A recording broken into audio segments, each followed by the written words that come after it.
विरारमध्ये खादान माफियांचा थरार, मंडलाधिकारी प्रभाकर पाटील यांच्यावर जीवघेणा हल्ला तर सहकार्याची दगडाने ठेचून हत्या।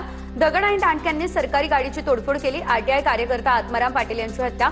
खदान मालक महेश भालचंद्र पाटील यांच्यावरती हत्येचा आरोप। मराठवाड्यामध्ये चलन तुटवडा, परभणी, लातूर, बीडमध्ये बँका आणि एटीएममध्ये कॅश मिळत नाही, त्यामुळे ग्राहक नाराज। अनेक एटीएममधून केवळ 100 रुपयांच्या नोटा मिळत असल्यानं नाराजी। जळगावच्या सराफा बाजारात सोन्या आणि चांदीच्या दरात मोठी वाढ। सोन्याच्या दरात 1,500 ते चांदीच्या दरामध्ये तब्बल 10,000 रुपयांची वाढ। सोन्याचा दर जीएसटीसह 1,56,045 रुपये, चांदी जीएसटीसह 2,77,070 रुपयांवर।